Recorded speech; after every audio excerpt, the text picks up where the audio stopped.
8,336 meters down. Let that number sit with you for a moment, the way a stone sits at the bottom of a still pond. More than 5 miles below the surface of the sea, in water so dark that the word dark hardly does it justice.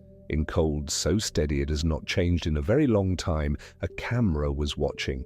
And in front of that camera, hovering, drifting, doing nothing in particular, was a small, translucent fish. You could very nearly see through it. Pale, soft, no bigger than something you could hold in 2 cupped hands. And it was simply there, going about its quiet life, at the deepest place a fish has ever been seen alive on this earth. Welcome to Aurelius Explainer. Tonight, there is nothing you need to do. There is nothing to follow closely, nothing to keep track of, no thread you have to hold. We are going to go slowly, the two of us, down into the deep sea, and we are going to look at the strange and beautiful things that scientists have actually found there in just the last few years. Real places, real animals, real numbers, each one written down by people who were genuinely surprised by what they were looking at. And you are welcome to fall asleep anywhere along the way. That is the whole idea. You do not have to reach the end. The deep sea has been there for ages, patient and unhurried, and it will keep all its secrets safe whether your eyes are open or closed. So let us stay a little while longer with that small fish at the bottom of the world. The place it was found has a name, the Izu-Ogasawara Trench, also called the Izu-Ronne Trench, a long, deep furrow in the seafloor that runs south of Japan. A trench, if the word is new to you, is simply a place where the ocean floor folds down into a great narrow valley, far deeper than the plains around it, the way a crease forms in a heavy blanket. And this particular crease in the earth holds water that goes down and down past the reach of any light, past the reach of nearly everything we think of as ordinary life. In the year 2023, a team of scientists went there to look. They came from 2 places. One was the Minderoo-UWA Deep Sea Research Centre in Western Australia. The other was the Tokyo University of Marine Science and Technology in Japan. Together they sent their instruments down into that trench, down into a place where the pressure is so enormous it is hard to picture, and they waited to see what the dark would show them. What it showed them was a snailfish. That is the common name. The scientific name is the genus Pseudoliparis, and you do not need to remember that. What matters is the picture. A small, gelatinous, almost see-through animal with no scales on its body at all, gliding through black water at 8,336 meters. And this broke a record. The fish that had held the record before, the deepest fish anyone had ever managed to film, had been seen a little higher up. This one was deeper by about 158 meters, 158 meters deeper into a place we already thought of as impossibly far down. And the scientists who do this for a living, who have looked into more deep trenches than almost anyone alive, were genuinely stunned to find a living fish there at all. A few days later, the same team did something more. They had filmed a snailfish at 8,336 meters. Now they actually caught one. They brought up into the light and the air a snailfish from 8,022 meters down. This one had its own name, Pseudoliparis belliaevi, and it became the deepest fish ever physically captured by human hands. Think of that. For all the centuries people have fished the sea, for all the nets and lines and hooks cast down through all of human history, no one had ever pulled a fish from quite that deep. And here it was, soft and pale, lifted gently out of a trench off the coast of Japan by people who could hardly believe their own catch. Now here is the part that I find quietly wonderful, the part worth slowing down for. You might ask, very reasonably, how? How does a small, soft fish survive down there at all? Because the pressure at that depth is something almost beyond imagining. More than 800 atmospheres, 800 times the weight of the air, pressing on you right now as you lie there. It is the kind of pressure that would crush most things we know flat, the way you might crush an empty can in one hand. And yet this fish drifts through it as though it were nothing, as though it were the most comfortable place in the world, which, for the fish, it is. The secret, or part of it, comes down to a single molecule with a long name we can say once and then set gently aside. Trimethylamine N-oxide. The scientists call it TMAO for short, and so will we. Now, what does this molecule actually do? Think of it this way. Deep pressure is the enemy of the body's proteins. Proteins are the tiny working parts of a living thing, the little folded machines that do all the jobs of being alive, and under crushing pressure they want to come apart, the way a delicate paper structure crumples if you press on it too hard. TMAO is like a steadying hand. It surrounds those proteins and holds them in their proper shape, keeping them from collapsing, keeping the fish's body working even when the whole ocean is pressing down on it. The deeper a fish lives, the more of this steadying molecule its body tends to carry. It is a kind of internal scaffolding against the weight of the sea. And here is the truly remarkable thing the chemistry tells us. There is a limit, because the body can only pack in so much of this steadying molecule before other problems begin. Scientists have worked out that there is a depth past which a fish simply cannot go, a floor beneath the floor, and that calculated limit sits at roughly 8,200 to 8,400 meters. Look again at where this snailfish was filmed, 8,336 meters. It was found hovering right at the very edge of what is biochemically possible for a fish to be, not somewhere in the comfortable middle, at the edge. Scraping along the deepest line that life of its kind can ever cross. We did not just find a deep fish. We found one living at the precise boundary that the chemistry says is the end of the road for fish, and we caught it on camera, drifting there, calm as anything, as if it knew it was standing at the edge of the possible and did not mind in the least. The bodies of these fish are built for it, of course. They have no scales, which is why they look so soft and pale and almost unfinished, like something only half made. Their flesh is gelatinous, almost jelly-like, and crucially, they have no swim bladder. In most fish you might think of, the swim bladder is a little pocket of gas inside the body, a balloon that helps the fish float at the right level without effort. But a balloon of gas is a terrible idea this far down. Gas gets crushed. Any air-filled space would be squeezed to nothing by all that pressure. So the snailfish has done away with it entirely. Its whole body is built to be nearly the same density as the water around it, so that it neither sinks nor floats, but simply hangs, weightless and at ease, in the black. There is no air anywhere inside it for the pressure to crush. It has made itself, in a sense, almost the same as the sea it lives in.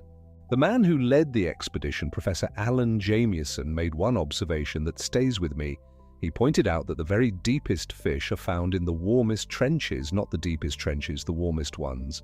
And this northwestern Pacific trench off Japan happens to be a touch warmer in its depths than some others. That extra little bit of warmth, far down in the cold dark, seems to be exactly what lets these record holders push that little bit further toward the floor of what life can bear. A few degrees of gentleness in the coldest, heaviest, darkest place imaginable, and a small, soft fish takes it and goes deeper than any fish we have ever seen. Before we drift onward, let me say a quiet word to you, and then we will sink back down into the calm. If you find these slow journeys helpful, if this is the kind of thing that helps you let go of the day and find your way towards sleep, then you are very welcome here, and you might gently subscribe so that more of these can find you. And I am always curious, in a soft and genuine way, where in the world you are listening from tonight. Some of you are near the sea. Some of you are very far from it, in the middle of a great continent where the nearest ocean is days away. Some of you are listening in the deep middle of the night, and some in the grey hush before a morning. If you feel moved to, you might leave a word in the comments and tell me where you are. There is something fitting about it, I think, for a video about the ocean. All of us scattered across the surface of this watery planet, drifting towards sleep together in the dark. And now we go on, because tonight is not about one fish. Tonight is about 8 discoveries, 8 real things found in the deep in just these last few years, and each one moved a line that scientists had thought was fixed. So let us leave the trench off Japan, leave that small, pale fish to its weightless drifting, and travel across the world to somewhere shallower, somewhere closer to home for many of you, and yet just as hidden. Let us go to the coast of the United States and to a discovery that was not really about finding something new at all, but about finally seeing the true size of something that had been there in the dark all along. Off the southeastern coast of the United States, running roughly along the line where Florida gives way to Georgia and then to South Carolina, there is a broad underwater shelf of seafloor called the Blake Plateau. It is not the kind of place that makes headlines. It is offshore, out of sight, deep enough that no one swims there, no one snorkels there, no postcards are ever made of it. And yet, in the cold, dark water over that plateau between about 200 and 1,000 meters down, there lives a coral. Not the bright, warm coral of a tropical reef, the kind you might picture with parrotfish and sunlight and divers in clear blue water. This is a different creature altogether. It is a cold water coral, a stony coral that builds its reefs with no sunlight whatsoever, in cold and darkness, by patiently catching food from the passing currents. The coral has a name, Desmophyllum pertusum, though for a long time it went by another name, Lophelia pertusa, and you may still hear it called that. Names aside, what it does is quietly astonishing. It builds. Slowly, over very long stretches of time, these corals lay down stony structure, mound upon mound, a reef of bone-white limestone rising from the dark sea floor. And they do it without the sun. A tropical coral, the kind you may have seen, gets much of its food from tiny algae living inside it, algae that needs sunlight to make energy. But there is no sunlight 1,000 meters down, so this cold water coral feeds differently. It catches particles, it catches plankton, it plucks tiny scraps of food out of the water as the currents carry them by, and there is a great river of current that sweeps across this plateau. The Gulf Stream, that vast warm flow of water moving up along the eastern edge of North America, passes over the Blake Plateau and carries food across it like a conveyor belt, an endless, slow delivery of nourishment drifting down to the corals waiting in the dark. They do not hunt, they do not chase.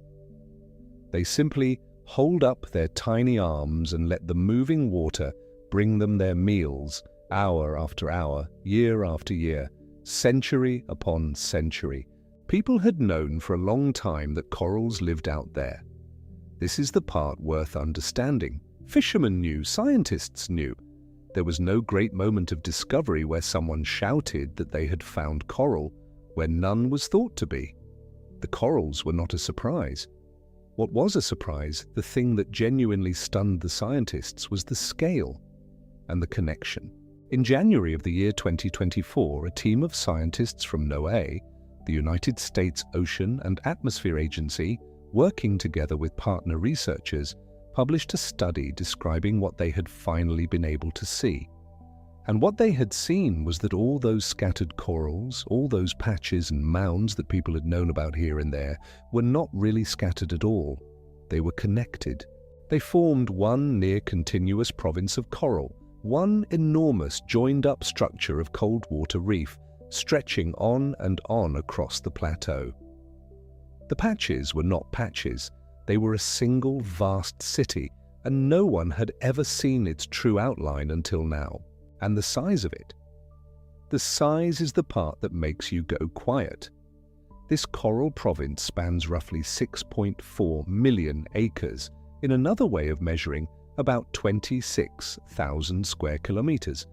It runs something like 310 to 500 miles long, and in places it reaches up to about 68 miles wide. Sit with those numbers for a moment, lying there in the dark. A reef so large it would stretch across a small country.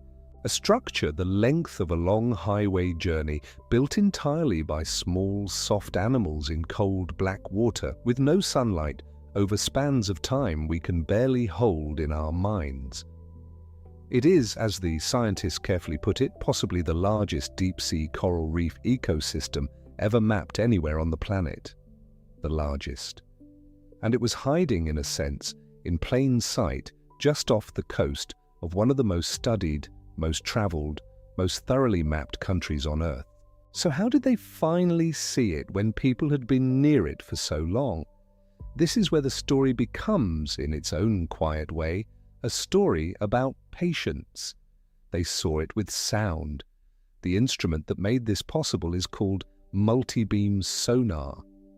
And here is what that means in the simplest terms. Sonar works by sending sound down into the water and listening for the echo, the way you might clap your hands in a dark room and judge the size of the room by how the sound comes back to you. Multi-beam sonar does this with many beams of sound at once, fanning them out across the seafloor like the spread of a hand, and from all those returning echoes, it builds a picture of the shape of the bottom, a map made entirely of listening. You cannot see down there. There is no light to see by, but you can listen, and from listening, you can draw. To map this whole vast province, the scientists did not do it in one go. They could not. It was simply too big. Instead, they stitched it together. They took 31 separate multi-beam sonar surveys gathered over several years across many voyages aboard research vessels, including the NOAA ship Okeanos Explorer, a ship whose whole purpose is to go out into the unmapped parts of the ocean and listen to the floor. 31 separate maps, each one a piece, each one collected on its own expedition in its own season. And then they joined them, edge to edge, like assembling a great quilt out of many panels, or piecing together a photograph out of 31 smaller photographs, until at last the whole thing lay before them as one continuous image. And only then, with all the pieces joined, did the true shape appear. Only then did it become clear that this was not a scattering of reefs, but a single connected world. Two of the scientists who helped tell this story were Derek Sowers of the Ocean Exploration Trust and Casey Cantwell of NOAA, and it was they, among others, who described this coral province as very possibly the largest deep-sea coral ecosystem found anywhere on Earth. Imagine being one of them. Imagine working for years, voyage after voyage, listening to the seafloor with sound, bringing back panel after panel of map, and then one day fitting the last pieces together and watching this enormous hidden city of coral finally reveal its full and astonishing outline. You had known the corals were there, everyone had, but you had not known they were all one thing. You had not known they were that large. The deep had been holding the true shape of it the whole time, just out of reach, waiting for us to learn how to listen well enough to draw it. And this is the gentle thread that I want to carry with us tonight, as we drift from one discovery to the next. Again and again in these last few years, the deep sea has not simply handed scientists a new creature to add to a list. It has done something more humbling than that. It has moved a line we thought was fixed. With the snailfish, it moved the line of how deep a fish can live, right out to the very chemical edge of the possible, and then showed us a small, soft animal hovering calmly at that edge. With the coral, it moved the line of how large a hidden thing can be in waters we believed we already knew, and showed us a reef the size of a small nation lying just off a familiar coast, connected into one whole that no one had ever seen entire. Each discovery is, in its way, a quiet lesson in how much we still do not know, and how much wonder is still folded into the dark, waiting. So rest now if you are resting. There is no need to hold any of these numbers, they will keep.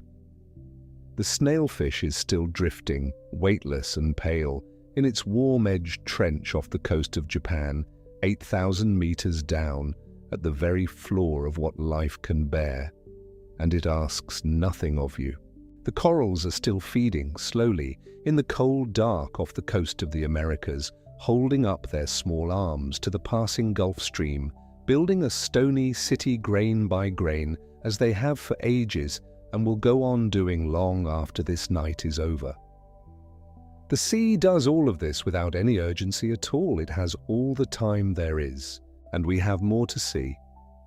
Because beyond the trench and beyond the coral, far out in the wide middle of the Pacific, there is a vast plain on the bottom of the ocean, flat and dark and scattered with strange small stones, where life of a kind we are only beginning to count drifts quietly through the deepest cold.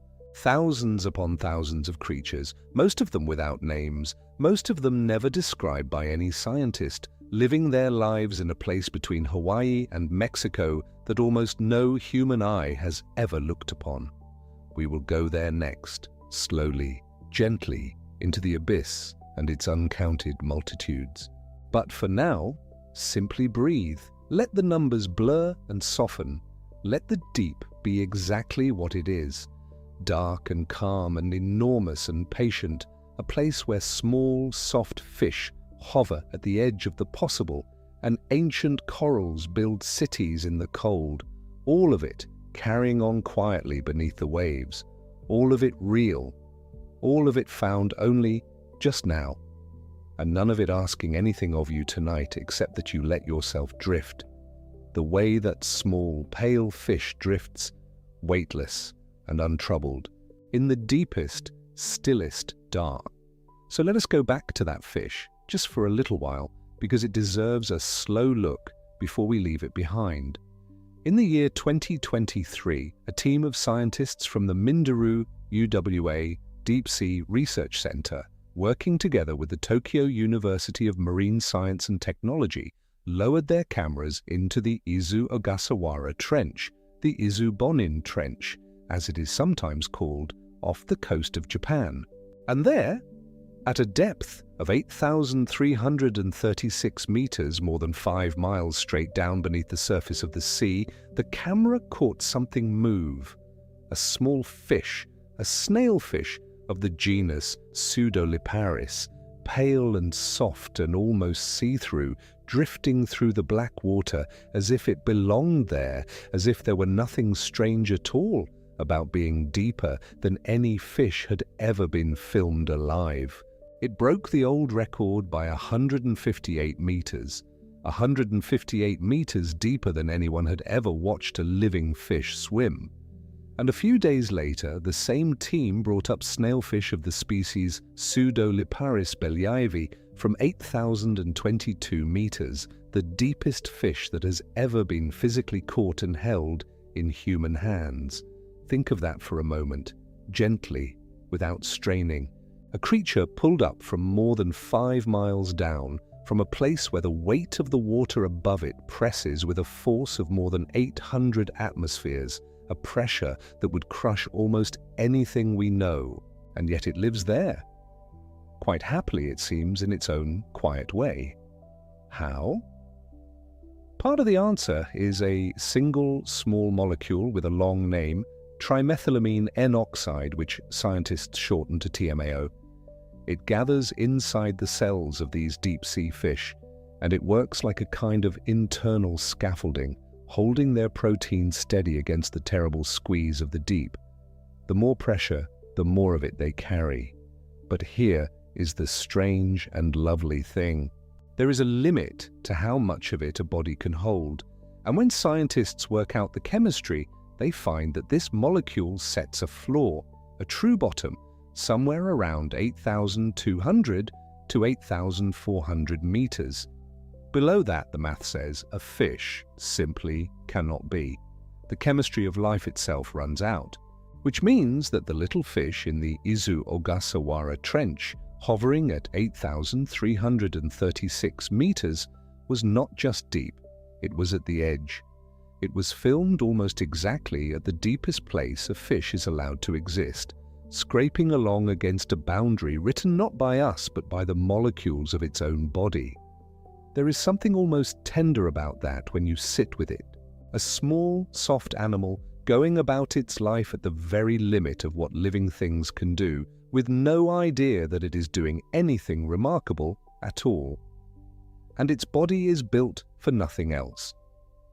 The snailfish has no scales, none of the hard armor we picture on a fish.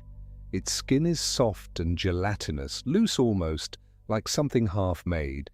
It has no swim bladder, no little pocket of gas to keep it afloat, because down there a pocket of gas would be crushed flat in an instant. Instead, its whole body is nearly the same density as the water around it, so it neither sinks nor rises, but simply hangs there, weightless, like a thought you cannot quite hold on to. It is shaped, top to bottom, by the deep. It could not be anything else. The man who led that expedition, Professor Alan Jamieson, noticed something curious about where these record breakers turn up. The deepest fish, he said, are found in the warmest trenches, and this trench off Japan is, by the standards of the deep, a touch warmer at its floor than others, just a little. Just enough, perhaps, to nudge the chemistry, to give a small, soft body the slimmest extra margin to live a little lower than it could anywhere else. The warmth and the limit and the fish all balanced together in the dark, where no one was watching till we sent a camera down to look. So that is the first of the things we have found lately, a fish at the bottom of what is possible. Before we drift onward, let me ask you something quietly, the way you might murmur a question to someone in the next room before you both fall asleep. Wherever you are tonight, in whatever country, in whatever weather, I would like to know. Tell me where in the world you are listening from. Leave it down below in the comments, just a word, a place name, and let this slow, strange journey feel a little less lonely for both of us. And if you are new here, if you have only just wandered in, you might quietly subscribe so that more of these long, calm descents into the deep can find you on other nights when sleep is slow to come. Because that is what we are doing here, you and I. We are going down, slowly, into the things the ocean has shown us only in these last few years. No rush, no alarm, just one wonder, and then another, each one real, each one anchored to a number and a place and a careful team of people who went looking and were stunned by what they found. We have all the time there is, the same patient time the sea keeps. And the second thing waits for us closer to home, in a way, just off the coast of the southeastern United States, in the cold, dark water that runs along the edge of the continent. The corals I mentioned a moment ago, building their stony city grain by grain. Let us go and stand beside them in our imaginations for a while. In January of 2024, scientists working with NOAA and their partners shared something extraordinary about a stretch of seafloor called the Blake Plateau, which lies off the coast from Florida up to South Carolina. Out there in cold water, somewhere between 200 and 1,000 meters deep, far below any sunlight, there grows a coral called Desmophyllum pertusum. It is a stony cold water coral, and it needs no sun at all. It does not photosynthesize. It simply opens its small arms to the dark current and waits, catching the particles and the plankton that the great Gulf Stream sweeps along the plateau, building its skeleton slowly, patiently, the way these things are always built down there. And for a long time, people knew there were corals on the Blake Plateau. Fishermen knew, scientists knew. There was no great secret about it. What no one knew, what no one could see, was the shape of the whole thing. The corals appeared, in the scattered glimpses we had, to be patches. Mounds here, mounds there, separate clumps of life spread across the dark bottom. But then the work began of stitching the picture together. Aboard vessels, including the NOAA ship Okeanos Explorer, scientists ran their multi-beam sonar back and forth across the plateau, survey after survey, 31 of them in all, gathered over several years. And when they took all of that sound, all of those returning echoes from the seafloor, and laid them together into one continuous map, the patches stopped being patches. They joined. They flowed into one another. They revealed themselves, at last, as a single, vast and nearly unbroken province of coral. Two of the scientists who pieced this together, Derek Sowers of the Ocean Exploration Trust and Casey Cantwell of NOAA, described it as possibly the largest such deep coral ecosystem found anywhere on the planet. And the numbers are almost too big to hold gently in a sleepy mind, so let them simply wash over you. About 6.4 million acres, roughly 26,000 square kilometers, a thing that runs somewhere between 310 and 500 miles long and reaches up to around 68 miles across at its widest. A coral city the size of a small country, lying quietly in the dark off the American coast, and the most stunning part of all was not that it existed, but that it was connected, all of it, all along, and we had simply never been able to see the whole. And so we move now from that cold Atlantic dark, from the coral city that turned out to be one thing when we finally had eyes wide enough to see it whole, and we travel west. Across the breadth of a continent, across the Pacific coast, and then onward, out past California, past Hawaii, and into a region of the deep ocean that most people have never heard of, and yet which covers an area roughly as large as the continental United States, the Clarion-Clipperton Zone. It sits in the central eastern Pacific between Hawaii and Mexico, and it begins where the seafloor finally levels off into something ancient and almost featureless, an abyssal plain 4,000 to 6,000 meters below the surface, where the water is cold and still, and the pressure is a weight that the human body cannot imagine without the help of numbers. At 4,000 meters, the water above you presses down with a force roughly 400 times what you feel at sea level. At 6,000 meters, it is 600 times, and yet. The Clarion-Clipperton Zone stretches across approximately 6 million square kilometers. That is not 6 million square meters. It is 6 million square kilometers, a floor of dark sediment spread so wide that if you tried to walk its length at an ordinary human pace, stopping for nothing, it would take you years. The zone gets its name from two features that mark its edges, the Clarion Fracture Zone to the north and the Clipperton Fracture Zone to the south, a pair of long geological scars in the Pacific crust that serve as rough boundaries for this enormous abyssal territory. Between them, the seafloor is muddy, extraordinarily slow, and on its surface, covered in something that looks, in the photographs, almost like a cobblestone street. Except the cobblestones are not stone in the ordinary sense. They are polymetallic nodules. A polymetallic nodule looks, if you hold one in your hand, like a slightly lumpy, dark potato. Some are smaller, some larger, but potato-sized is a reasonable image to carry. They form when minerals dissolved in seawater.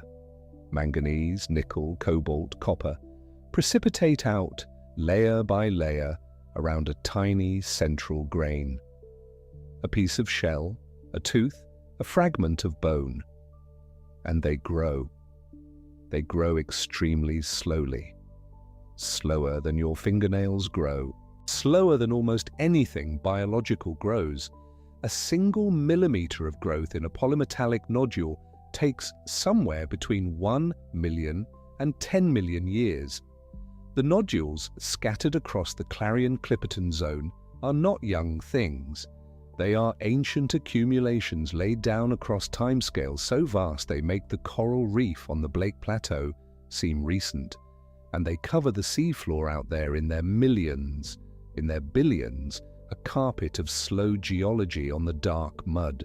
But the nodules are not only geology, because in the deep abyss where rock and hard surface are rare gifts, the nodules serve as the only solid footing many animals have. The surrounding sediment is soft and fine and will not hold, but a nodule will. And so communities of animals have organized themselves over millions of years around the nodules, attaching to them, hiding beside them, feeding in the slow currents that drift across them in the permanent dark. Which is one of the reasons that in 2023, when Muriel Rabone of the Natural History Museum in London led a team in compiling a checklist of all the species recorded from the Clarion-Clipperton Zone, published in the journal Current Biology, the numbers that came back were not what you might expect from a place often described as barren. The checklist came to approximately 5,578 species recorded from the zone. Let that settle for a moment. 5,578 distinct kinds of living things catalogued from this remote and lightless abyssal plain. And of all those named and recorded animals, somewhere between 88 and 92% are new to science, undescribed, without names, without a species entry in any scientific journal. For every one animal in the Clarion-Clipperton Zone that we have a name for, roughly 9 more drift in the dark, still anonymous to us, still outside the borders of what we officially know. Think of it this way. Imagine you walked into a library containing more than 5,000 books and someone told you that 9 out of every 10 of them had never been opened, never catalogued, never had their titles written down. They exist, they sit on the shelves, but no one has yet read them or even given them names. That is roughly where we stand with the living inhabitants of this one region of the abyss. And the Clarion-Clipperton Zone is not the whole deep sea. It is one stretch of it. The animals themselves, in the surveys that have been done, belong to the groups you might expect in a general sense, and yet look nothing like what those names suggest at the surface. There are arthropods, small crustaceans, distantly related to crabs and shrimp, and the insects walking across your kitchen floor, but flattened and pale and slow in the cold dark. There are annelids, worms in the broadest sense, but deep-sea worms that can be extraordinary in their variety and strangeness, polychaete worms with bristles that catch what little current carries their food.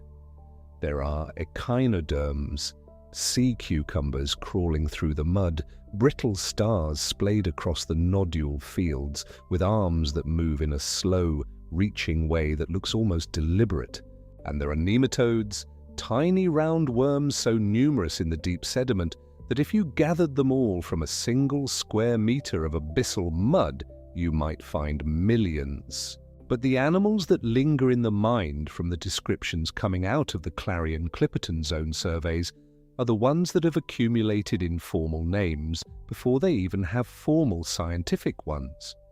There is, for example, a sea cucumber belonging to the species Psychropotes longicorda, which researchers have taken to calling the gummy squirrel.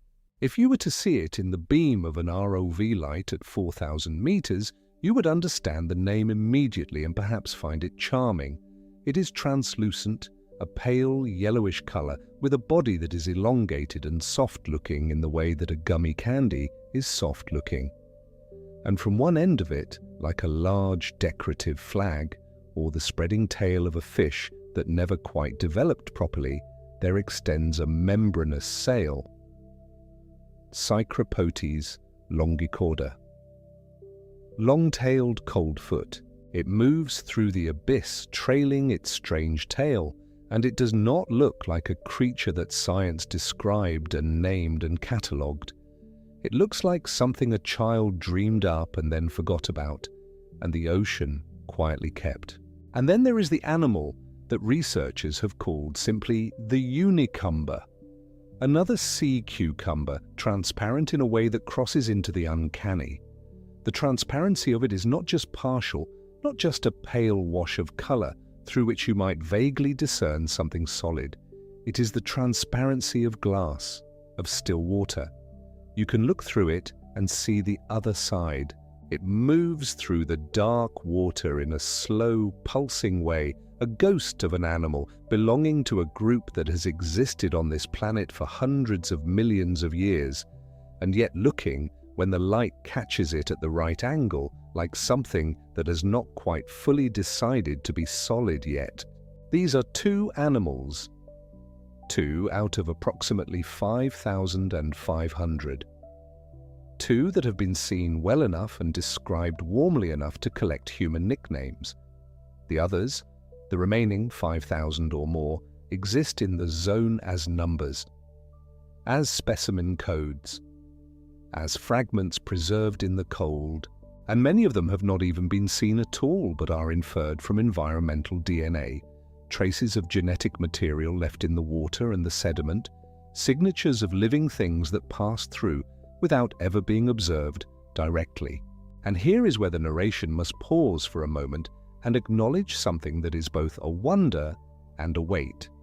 Because the Clarion-Clipperton Zone is not only one of the least explored ecosystems on Earth, it is also one of the most coveted.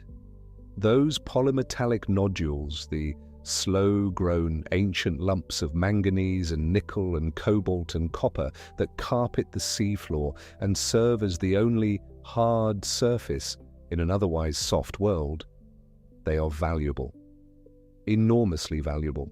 They contain metals that are in high demand, metals used in rechargeable batteries, in electronics, in the technologies of the present moment, and the technologies being planned for the future.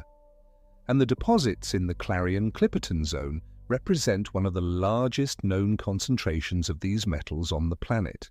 Mining them would mean sending machines to the seafloor to collect the nodules, and the animals attached to those nodules, or living in the sediment around them, or swimming in the water column above them, they would be disturbed, displaced.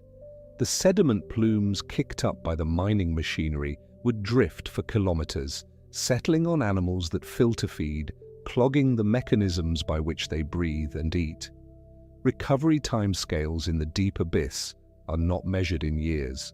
They are measured in decades at minimum and possibly in centuries, because everything moves so slowly down there, reproduction, growth, the settling of sediment, that the disruption of an industrial extraction operation is not a temporary shock. It is a long, slow, quiet alteration. There are ongoing debates about this. There are environmental permits under consideration, moratoriums proposed, scientific voices calling for pause, and commercial interests arguing for the economic necessity of the metals in the nodules. And what Muriel Raboni's 2023 checklist adds to this debate is something specific. We are considering mining a place where roughly 9 out of every 10 living species do not yet have names. We do not know what lives there, and if we disturb it before we do, we may never know. The question of what we owe to creatures we have not yet described, creatures still anonymous in the dark, is not a question with an easy or a universal answer. But it is the question the Clarion-Clipperton Zone quietly holds out now, in the dark, below the discussion happening at the surface. Let that open loop rest where it is for now. It will not be resolved tonight, and that is all right. There are some questions that deserve to be carried slowly for a while. We travel now from the central Pacific, from the wide, flat, abyssal dark of the zone, to somewhere different. To the base of an underwater mountain off the coast of central California, in a deep that is quieter in a different way. Not the stillness of ancient sediment and slow accumulation, but something warmer, something almost domestic in a way, if domesticity can exist 3,200 meters below the surface of the sea. Davidson Seamount lies off the central California coast. It is an extinct underwater volcano rising from the deeper seafloor around it in a broad shape that, if you could walk its slopes in some imagined future, would feel like the side of a gentle hill that just kept going, rising and spreading in the dark water. Its peak comes to within about 1,300 meters of the surface, which means even its summit is in permanent darkness, far below the last reaches of sunlight. But at its base, where the mountain meets the deeper seafloor at around 3,200 meters, something is happening, something that was noticed first because of the sheer number of them. The scientists from MBARI, the Monterey Bay Aquarium Research Institute, documented it, and in 2023 they published their findings in the journal PNAS, the Proceedings of the National Academy of Sciences.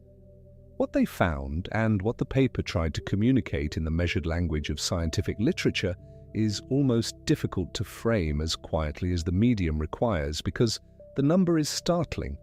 Around 20,000 octopuses gathered in one place, on the dark rock at the base of Davidson Seamount, 3,200 meters down, in a concentration that represents the largest known aggregation of octopuses on Earth. The species is Musoctopus robustus, the pearl octopus. It is a deep-water octopus, small compared to the more familiar octopuses of shallow seas, pale and quiet-looking in the ROV footage.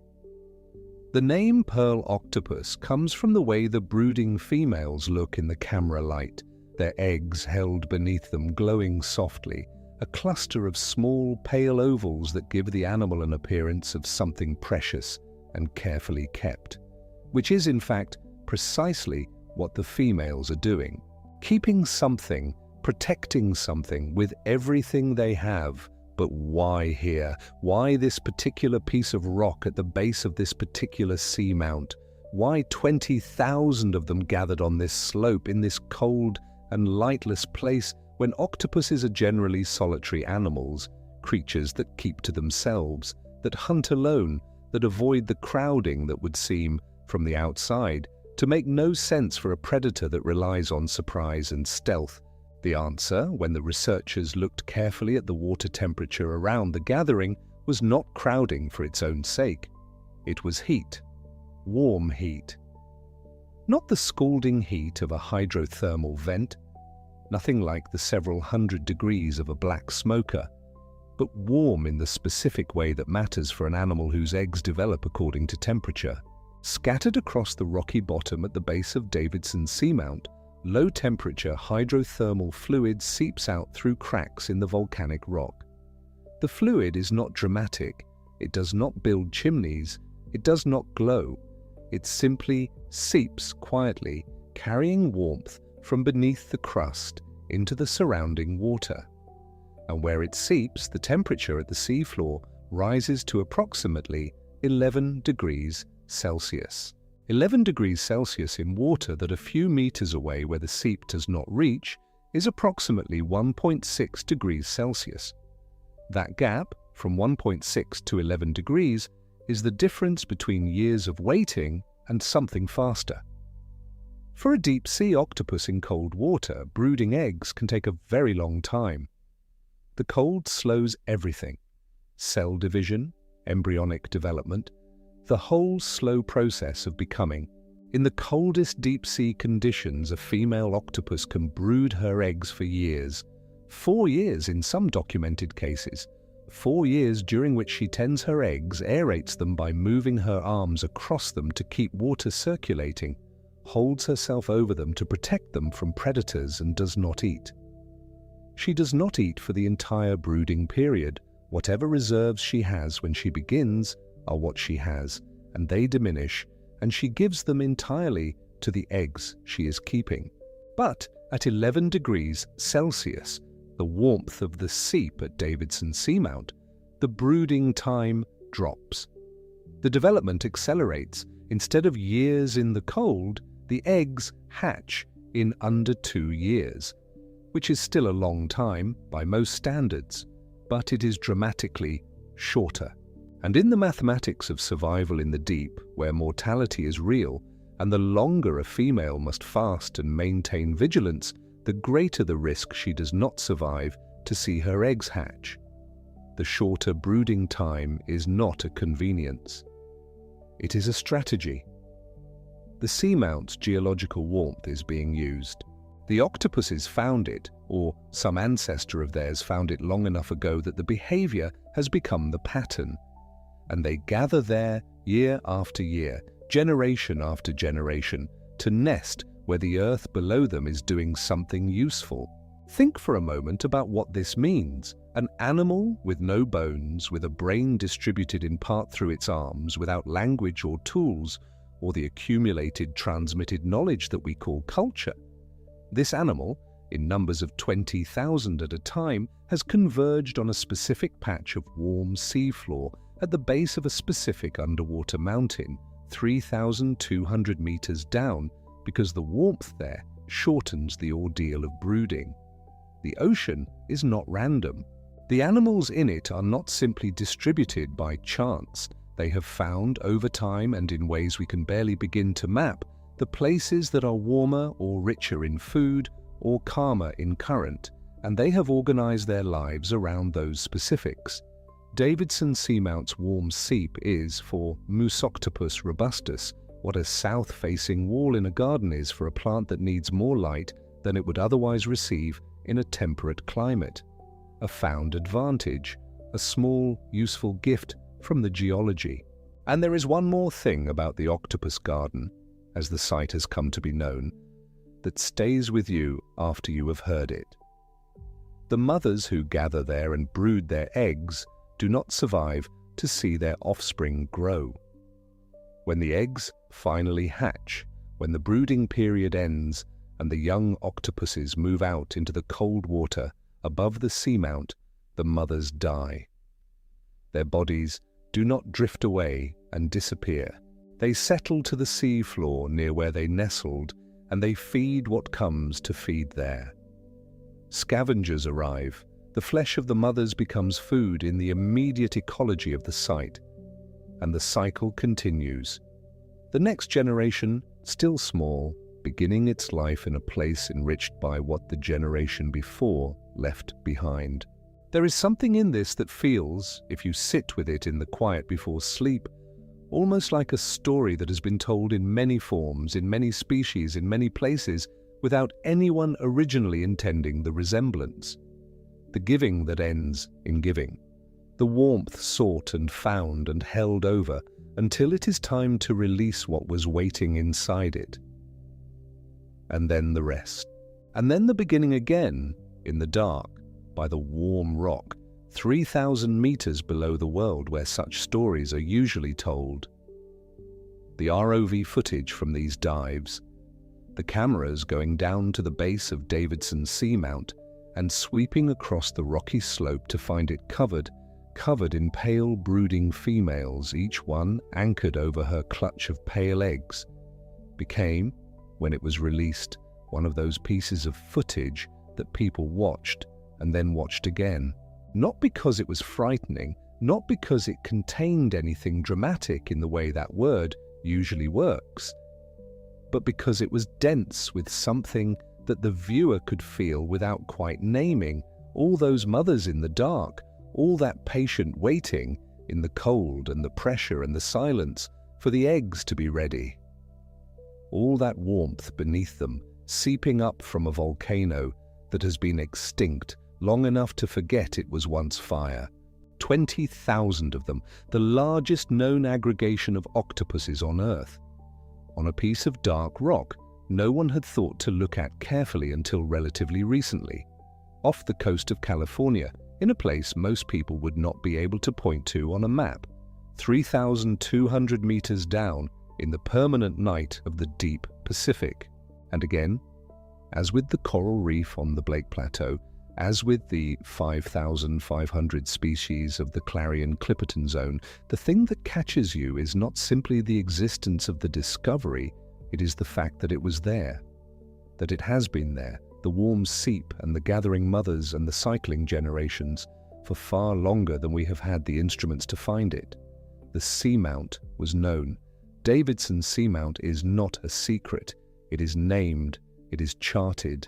But the warm seep at its base and what that warmth was doing and how many animals had found and organized themselves around it across how many generations, that was invisible to us because we had not yet gone down there with the right eyes, at the right angle, with enough patience to stay and count. 20,000. The number sits there, large and slightly improbable feeling. And then you remember that the Clarion-Clipperton Zone has 5,500 recorded species, and that 90% of them are still unnamed, and that the Blake Plateau was hiding a coral province the size of a small country, and the pattern begins to emerge. Not a pattern of drama, not a pattern of catastrophe or danger, but a pattern of quiet vastness. Of depth that contains more than the depth was assumed to contain, of animals finding solutions and arrangements and strategies in the dark, with no one watching for longer than our instruments have existed to observe them.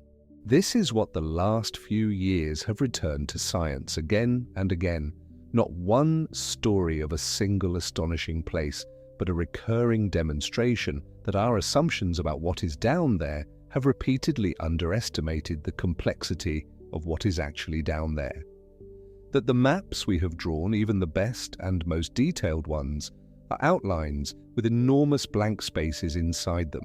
That the numbers we thought described the population of the deep, the estimates of how many species, how many individuals, how many behaviors, how many strategies, have repeatedly turned out to be too small. The pearl octopus at Davidson Seamount is 20,000 animals gathered by geothermal warmth. The Clarion-Clipperton Zone is a library where 9 of every 10 books do not yet have titles. The Blake Plateau is a coral nation that was hiding in pieces until someone mapped the whole picture. Each of these is a different kind of correction to an assumption. A different way in which the deep ocean said, "You thought you knew the shape of this, and you were mistaken, and here is what it actually looks like." And there is a quality to all three of these discoveries, the coral, the abyss of the zone, the Octopus Garden, that suits the hour and the purpose of this narration. They are not frightening corrections. They are not revelations that destabilize or alarm. They are expansions. They push the boundary outward. They make the world larger and the deep sea more alive and the dark beneath the waves more various and more thoughtful in its arrangements than the simple phrase the deep sea tends to suggest. They invite you to hold, as you settle into sleep, a sense of a planet that is fuller than the human-scaled version of it that daily life presents. The ocean covers 70% of Earth's surface. The average depth of the ocean is more than 3.5 kilometers. Most of what lies beneath that surface, the vast majority of the volume of the planet's living environment, is deep water, cold and pressurized and dark. And in that dark, there are coral cities and abyssal libraries and nurseries warmed by extinct volcanoes, and there are creatures whose names we have not yet written down, and there are gatherings of 20,000 mothers in the permanent night, and there are soft, translucent fish hovering at the chemical floor of what vertebrate life can endure. Most of this was invisible to us, or guessed at only vaguely until quite recently. And what the last few years have done, through multi-beam sonar and ROV cameras, and the quiet patient work of researchers at institutions named in the literature, at MBARI and the Natural History Museum in London and the NOAA and a dozen universities and research stations and vessels crossing a planet's worth of open water, is bring a little more of it into focus. Not all of it. A small, significant, carefully named piece of it.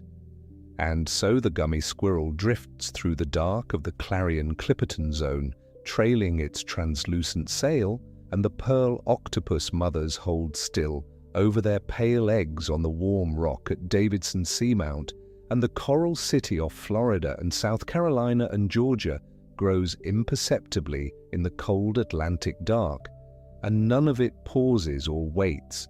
It continues. It has been continuing far longer than we have been asking questions about it. We are left, if we are honest, with something that is closer to the beginning of knowing than to the end of it. And that too, if you let it, is a comfortable feeling to carry into sleep. The world is not known. The deep is not catalogued. There are 5,000 species in a single zone of the Pacific with no names yet, and 20,000 octopuses gathering on warm rock that no human had witnessed until a few years ago, and a coral province that turned out to be one thing instead of many scattered things. And tomorrow or next year or sometime in the coming stretch of years we call the near future, an ROV camera will go somewhere it has not gone before, and something will appear in the light of it that no one expected, and someone will look at the footage and begin to understand something they did not understand the day before.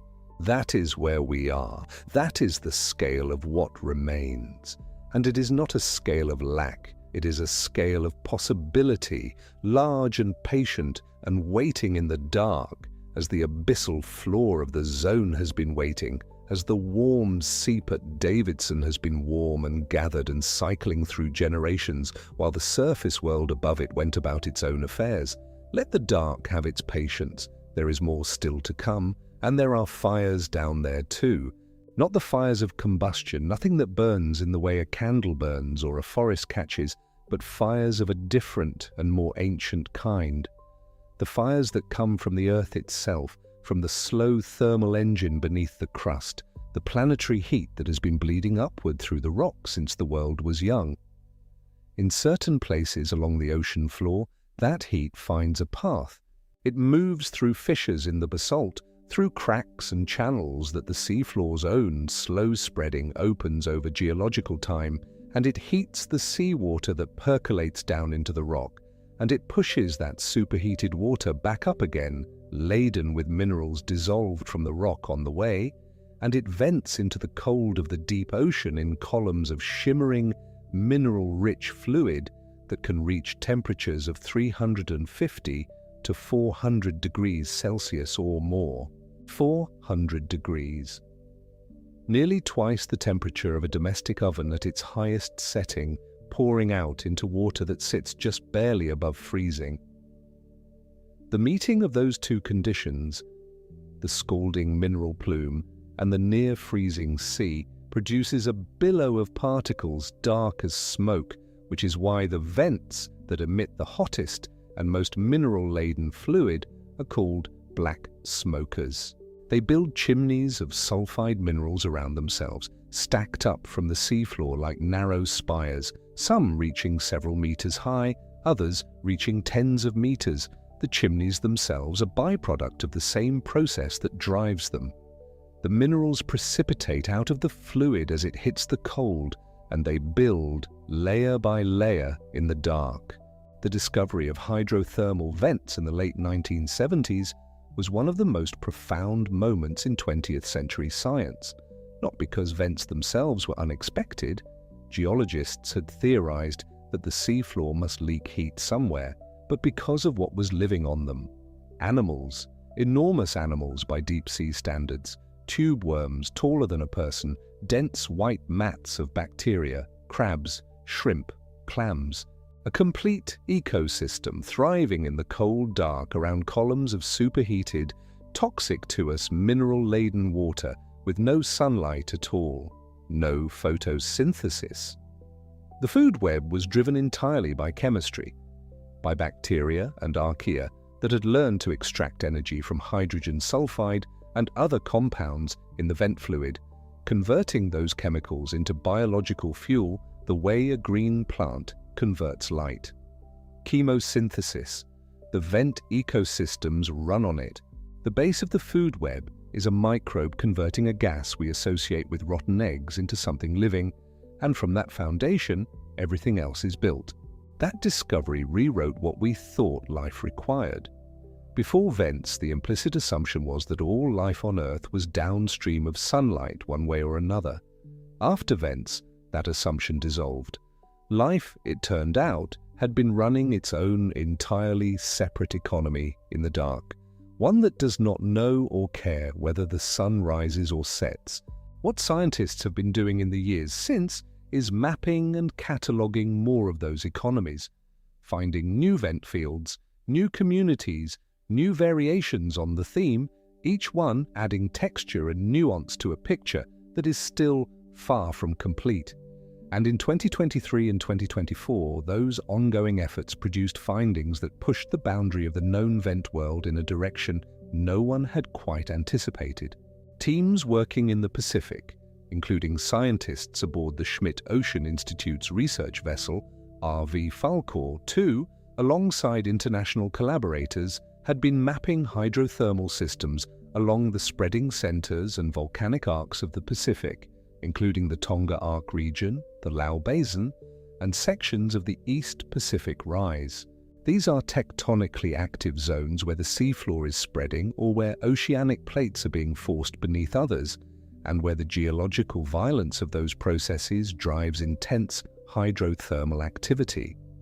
New vent fields were mapped in areas that had not been surveyed before, or not surveyed with instruments capable of the resolution that modern multi-beam sonar and remotely operated vehicles now achieve. Each newly discovered vent field tends to have its own character. The animals that colonize a vent community are not the same everywhere. Species assemblages vary by ocean basin, by depth, by the chemistry of the fluid, by the age of the field. Two vents separated by geography can look as different from each other, ecologically, as two forests on different continents. So each new field is not simply a duplicate of what has already been seen. It is a new community with its own cast, its own particular solutions to the problem of living in heat and darkness and chemical flux. But the finding that generated the most surprise in those recent expeditions was not a new species at the vent surface. It was the revelation that the ecosystem itself extended somewhere no one had thought to look. In 2023 and 2024, researchers examining vents along the East Pacific Rise found animals, including tube worms and other organisms, living in cavities beneath the seafloor, inside the basalt. In subsurface lava tunnels and chambers, hidden under the rocky surface of the seafloor itself, dwelling in a stratum that sits below the already extreme environment of the vent field above it.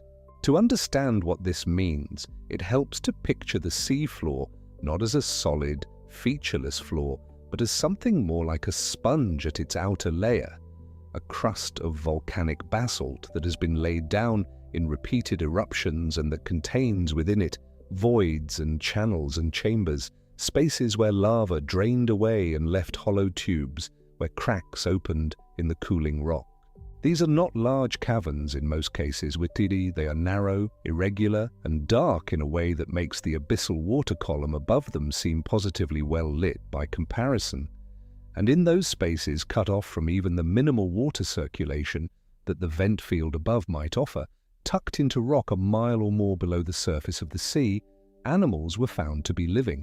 The exact mechanics of how they survive there, how the chemical energy of the vent fluid penetrates into those subfloor chambers, how the microbial communities that form the base of the food web establish themselves inside the basalt, are still being worked out. That is part of what makes this a genuinely new frontier. The finding does not come with a complete explanation attached. It comes instead with a new question, which is, if the vent ecosystem extends down into the rock itself, then where is the actual boundary of that ecosystem? What is the lowest point, in the most literal geological sense, at which life is participating in the vent system? And the honest answer, as of now, is that no one knows. Think of it this way. Before this, the model of a hydrothermal vent community was something like a tree, rooted in the seafloor, growing upward into the water, with the community spread across the surface between root and canopy. What the 2023 and 2024 findings suggest is that the tree also has a taproot extending down into the ground, with its own populations living in the dark of the soil. The visible tree was never the whole organism.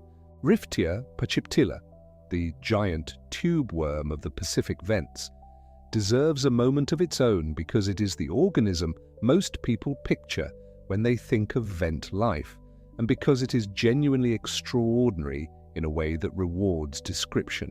It has no mouth, no gut, it does not eat. Where a digestive system would be, it has instead an organ called a trophosome, packed with billions of chemosynthetic bacteria. The tube worm absorbs hydrogen sulfide and oxygen from the surrounding water, delivers them to the bacteria inside its body, and the bacteria convert those compounds into nutrients the worm lives on. The worm is, in a sense, a walking farm, or rather, a standing farm, anchored to the vent surface in its white tube of chitin, waving its scarlet plume of hemoglobin-rich tissue into the water to absorb what the bacteria need. The red plume is red for the same reason your blood is red. The same iron-based molecule hemoglobin carrying oxygen through the tissue. A worm 3 meters tall with no mouth and no gut, farming bacteria inside its own body in the dark. And then there is Alvinella pompeiana, the Pompeii worm.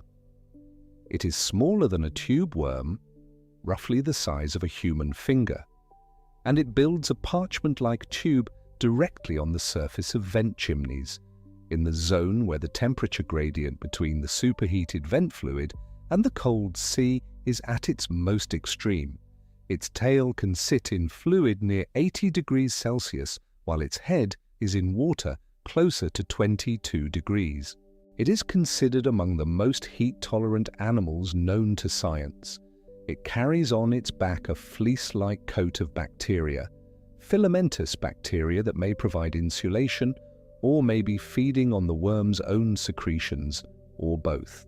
The exact relationship is not fully resolved, but the image of a small worm wearing a bacterial fleece while sitting in near boiling water in the dark of the Pacific, a mile or more below the surface, seems like something that should require a more dramatic word than animal. And yet it is an animal. It is related to the earthworms that come up through your lawn after rain.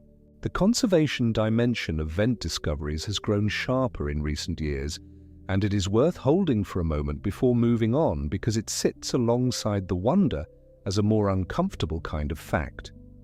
The same mineral wealth that the hydrothermal process deposits, the polymetallic sulfide mounds that vents build up over time, rich in copper and zinc and gold, has made vent fields attractive to seabed mining interests.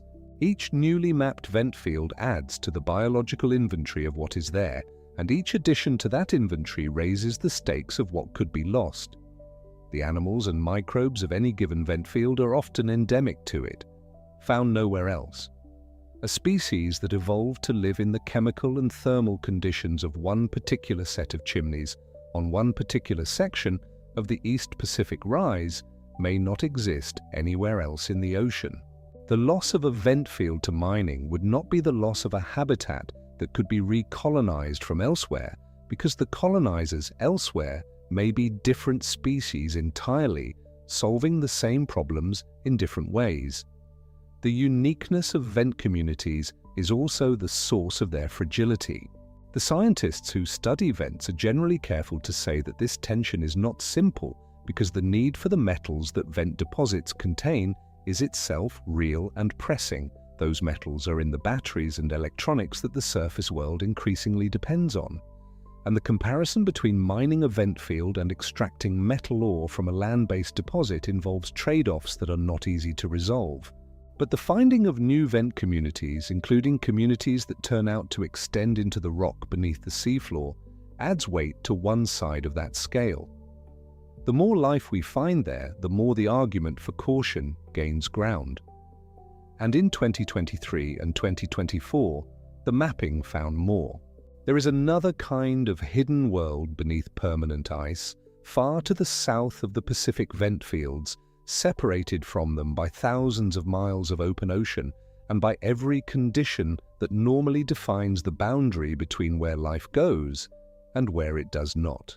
Antarctica sits at the bottom of the world, covered by a sheet of ice that in places extends kilometers thick above the rock, and from that ice sheet, great frozen tongues called ice shelves push out over the sea, floating on the water, locking enormous portions of the coastal Antarctic Ocean under hundreds of meters of frozen ceiling. The Filchner-Ronne ice shelf in the southern Weddell Sea is one of the largest. It extends from the Antarctic coast over the sea in a slab that at its thickest point near the grounding line where it meets the land reaches close to 2 kilometers of ice. In January of 2021, a team from the British Antarctic Survey was drilling through the ice at a location roughly 260 kilometers from the nearest open water, a journey under the ice that if you were somehow transported to that spot and told to walk toward the light, toward open sea, would take days. The drilling was primarily geological, aimed at studying the sediment and conditions beneath the ice shelf as part of understanding Antarctic ice dynamics and sea level related processes. They lowered a camera through the borehole. 900 meters of ice above them. 900 meters of frozen ceiling between the camera and the world of weather and sky. Below the ice, the seawater sits in permanent darkness and near freezing cold, and the current that moves through it has been sealed from direct atmospheric contact for so long that its properties bear almost no resemblance to the surface sea above open water. The camera reached the seafloor, and on a boulder, a single large rock on the dark bottom, placed there by some glacial process in the distant past and sitting now in the permanent cold, 260 kilometers from any light. It found animals. Sponges. Several species of sponge attached to the boulder's surface, filter feeding in complete darkness with no obvious nearby source of food, in water that had not seen sunlight since long before the survey team's grandparents were born. The finding was published in Frontiers in Marine Science. It was, in the language of the scientists who wrote it, a surprising and serendipitous discovery, which is perhaps the most understated description possible for finding a community of stationary filter feeders that had apparently organized themselves on a rock in conditions that most marine biologists would have called incompatible with such life. The question the paper posed to the open loop it left was not merely how are they alive, but what are they eating? Sponges filter particles from the water. They need particles to filter. In a sealed, lightless, near-static water column 260 kilometers from the open sea, where those particles come from, how they arrive, what the source of the organic matter is that sustains a community of filter feeders on a rock in the dark. Those questions did not come with answers. They came instead with the discovery itself, and with the understanding that a more complex and still poorly understood food web must connect that dark boulder to some source of energy that we have not yet fully traced. One possibility, and the scientists noted it as plausible, is that organic material carried by ocean currents beneath the ice shelf, moving slowly through the sealed system from distant open water, eventually reaches even those extreme interior locations. Another is that microbial productivity in the water column, chemosynthetic organisms drawing on chemical gradients in the confined subshelf water, provides at least part of the base of the food chain that the sponges draw on. Both possibilities imply that life in the subshelf environment is not simply surviving at the margins of what the ocean can support.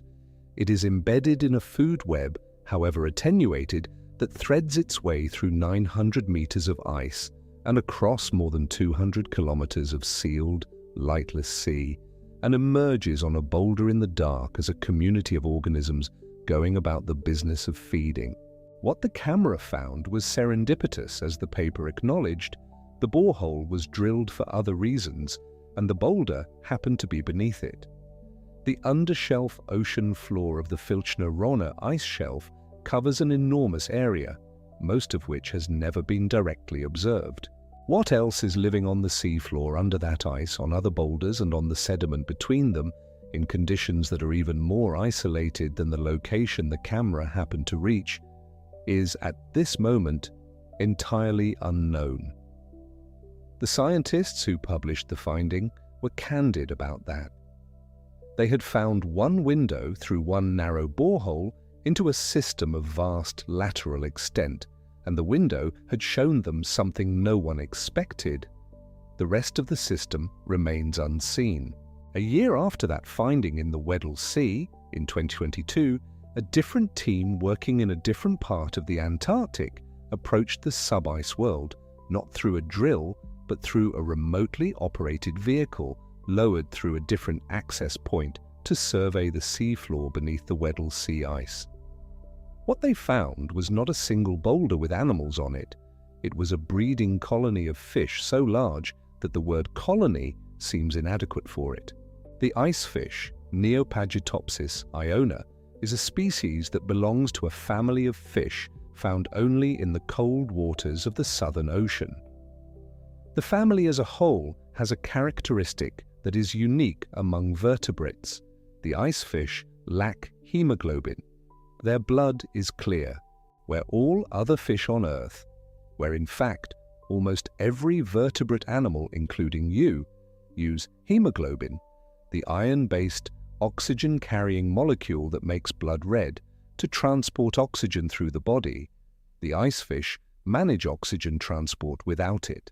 Their blood is white or faintly yellowish, nearly transparent, and it carries oxygen dissolved directly in the plasma, relying on the fact that Antarctic waters are exceptionally rich in dissolved oxygen. Cold water holds more dissolved gas than warm water, and on a suite of other adaptations, including a large heart, wide blood vessels, and skin through which oxygen can pass directly to compensate for the absence of hemoglobin. It is one of the most radical biochemical departures from the vertebrate norm ever documented. Every other animal with a spine has red blood. The icefish, by virtue of living in water cold enough and oxygen-rich enough that it could afford to dispense with the molecule that every other vertebrate depends on, evolved a different chemistry entirely. The loss of hemoglobin is not a deficiency. It is an adaptation, a stripping away of something costly to produce in favor of a leaner system that works in the specific extreme environment where icefish live. The ROV descended and began to survey the seafloor beneath the Weddell Sea ice, and what it found was nests. Active nests with adult icefish guarding them. The males, in the case of this species, tending the eggs, patrolling the perimeter of each nest in the slow, vigilant way of a parent animal attending to the fundamental transaction of life. The nests were not scattered. They were organized, densely packed, covering the seafloor in a pattern that was visible from above as a continuous expanse of circles, pale and regular against the sediment, extending as far as the ROV's lights could reach in every direction.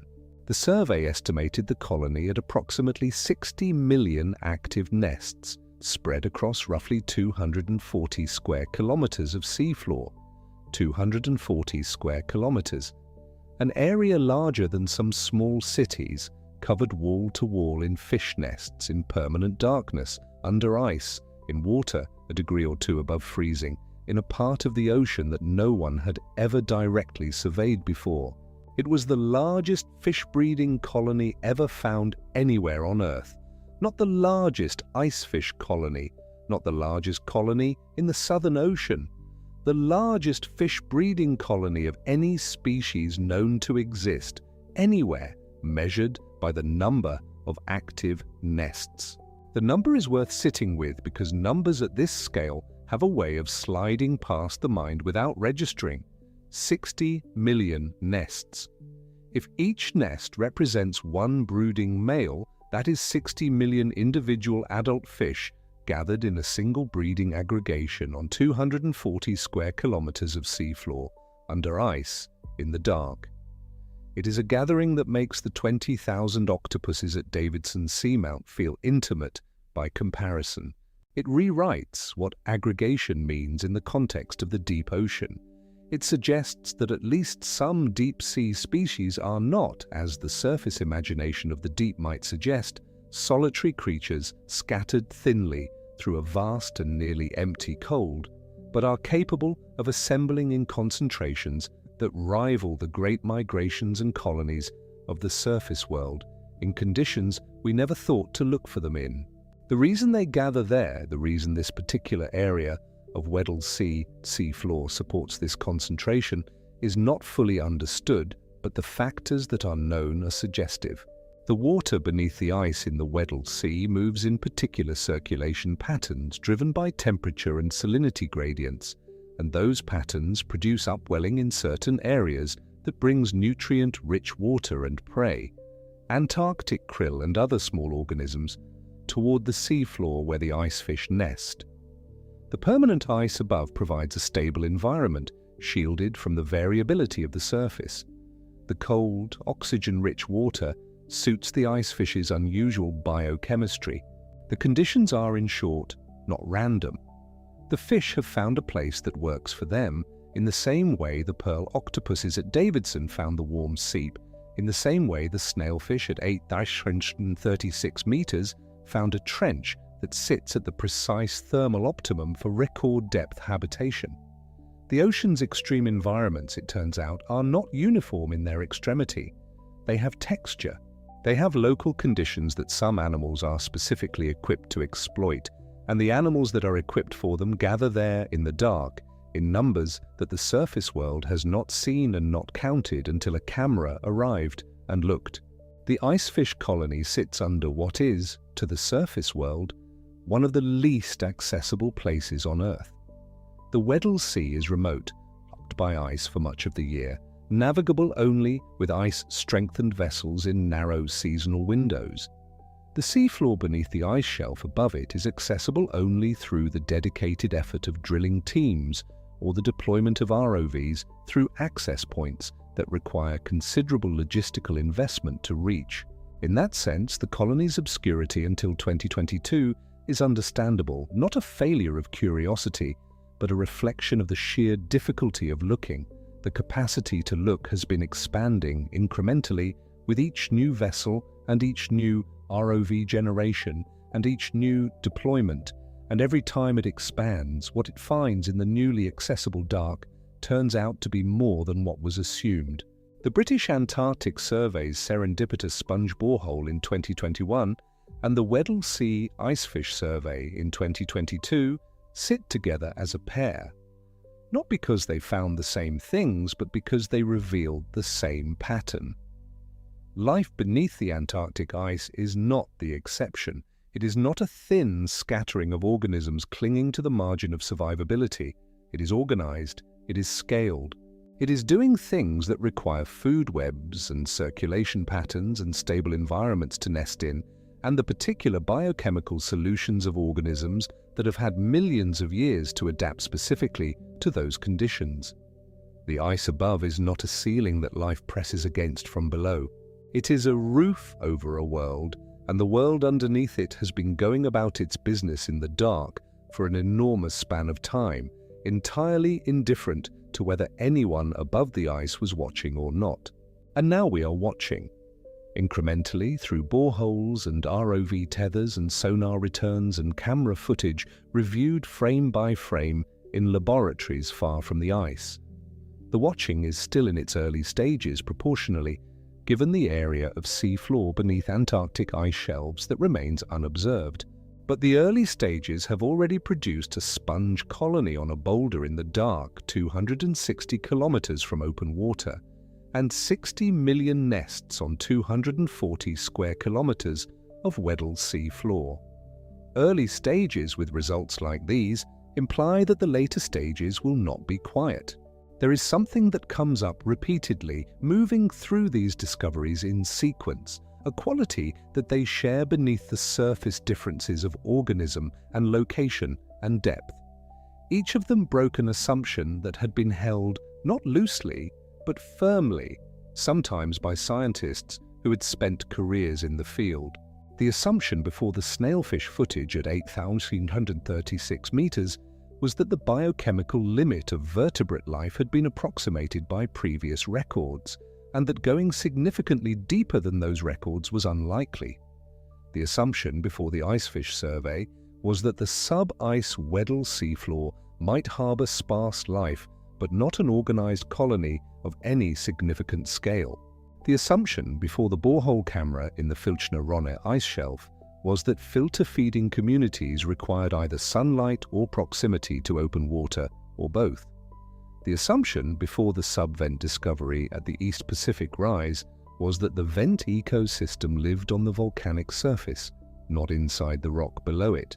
All of those assumptions were reasonable. They were based on the best available evidence at the time they were made. They were not careless. They were careful, considered positions held by people who knew the relevant science well. And they were moved, not demolished. The underlying principles that supported them are still sound. But the lines were redrawn, further out than they had been placed, because the ocean went somewhere the assumptions had not predicted and showed something to a camera that the assumptions had said was not likely to be there. This is, when you look at it steadily, one of the most honest things the ocean has been doing in recent years. It has been correcting the record, not dramatically, not with a single revelation that overturns everything, but incrementally, consistently. Each expedition pushing one boundary a little further, each camera revealing one more thing that was considered unlikely and is now simply known. The deep sea has been patient with our assumptions. It has allowed us to hold them for a while, and then, when we finally sent a camera or a drill or a sonar survey to the right place at the right depth, it has showed us what was there. The Pompeii worm sits in water near 80 degrees Celsius in its little parchment tube on the chimney surface, wearing its fleece of filamentous bacteria unbothered. The icefish male circles his pale nest in the permanent dark beneath the Weddell ice, in water nearly cold enough to freeze, his clear blood moving through his wide vessels, attending to his eggs with the ancient patience of a parent. The sponges on the boulder, 260 kilometers from open water, continue to filter whatever particles reach them through 900 meters of ice and sealed ocean, drawing their sustenance from a food web we have not yet fully mapped. They are not waiting for us to find them. They were not waiting before we found them. They have simply been there doing what they do in conditions that were supposed to be too much or too little of one thing or another, in the dark and the cold and the heat and the pressure, and the finding of them does not change what they are. It only changes what we know. And what we now know in each of these cases is larger than what we knew a few years ago. The boundary of the possible is further out, the map of the inhabited world is more densely marked, and the portion of the sea floor that has never had a camera near it, the unmapped three-quarters, the dark beyond the edge of the surveys, remains as large as it was, holding whatever it holds in the patient way that the deep ocean holds everything. Without urgency, without announcement, simply present in the dark until something with a light comes close enough to see.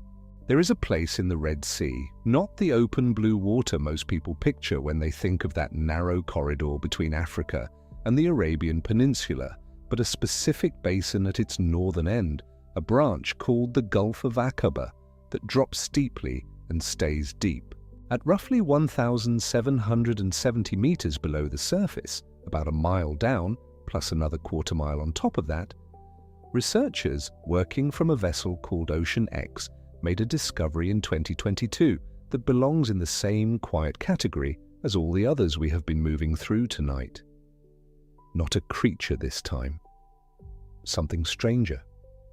Something that requires a small revision to how you picture the bottom of the sea. There are lakes down there. Not metaphorical lakes, not patches of sediment that merely resemble a lake bed. Real bodies of water sitting on the seafloor with surfaces and shorelines, with waves that move slowly in the way that very dense liquid moves, with a distinct boundary where one kind of water ends and another kind begins. The research team was led by Sam Perkis of the University of Miami, and what they reported from the Gulf of Aqaba was among the rarest of deep-sea features, a brine pool, or rather several of them, among the very few known in that part of the ocean. To understand what a brine pool is, it helps to think about what makes water sink or float. Salt makes water heavier. The ocean is already saltier than fresh water, which is part of why objects float more easily in the sea than in a river. But imagine water that is not merely salty like the ocean, but many times saltier, saturated with dissolved minerals to the point where it becomes almost a different substance, a dense liquid that sits beneath ordinary seawater the way syrup sits beneath water in a jar when you first pour them together and haven't stirred. The ocean above presses down, the brine sits below, and they don't mix, not meaningfully, not quickly. The boundary between them, the halocline, behaves like a surface. It ripples when a current disturbs it. It reflects light when a camera shines against it. From above, looking down into the deep, it looks exactly like the surface of a lake looks from a bridge, a shimmering, distinct plane where one world ends and another begins. But unlike a lake you might swim in on a warm afternoon, the brine pools discovered in the Gulf of Aqaba are not places anything large can enter and survive. The brine itself is anoxic, depleted of oxygen, and suffused with methane and hydrogen sulfide, the chemical compound that smells like rotten eggs and that, in high concentrations, is acutely toxic to most animals. A fish that swims into a brine pool looking for food, or simply following a current, or simply because the boundary is invisible from certain angles until it is too late, is stunned almost immediately. Its physiology, tuned to normal seawater, cannot cope. It drifts, disoriented, struggling, and in the absence of oxygen it begins to fail. If it doesn't find its way back out through the halocline within moments, it dies. It sinks to the brine pool floor and lies there in the anoxic stillness, preserved in the way that things are preserved when nothing is active enough to decompose them quickly. And because of that, the rim of a brine pool becomes something unusual, something almost theatrical, though theatre implies an audience. And down here there is only the dark and the chemistry and the behavior that chemistry produces over millions of years of pressure and adaptation. The animals that wait at the rim of a brine pool, eels mostly, and certain species of shrimp, have learned or evolved, or simply find themselves by instinct at the edge. They wait. They do not enter the brine. They sit at the boundary, at the shoreline of this underwater lake, and they wait for things to come to them. When a fish blunders into the brine and is stunned, the eels move, the shrimp move. The rim of the pool becomes a feeding station, a place where the chemistry does the work and the predators collect the results. It is, depending on how you choose to see it, either deeply strange or perfectly logical. Nature rarely wastes an opportunity, and a feature that reliably incapacitates animals and delivers them, stunned, to a fixed location is an opportunity that life has apparently learned to use. But the brine pool's usefulness does not end with the animals at its rim. Below the shoreline, in the thick, quiet, anoxic brine itself, the sediment does something remarkable.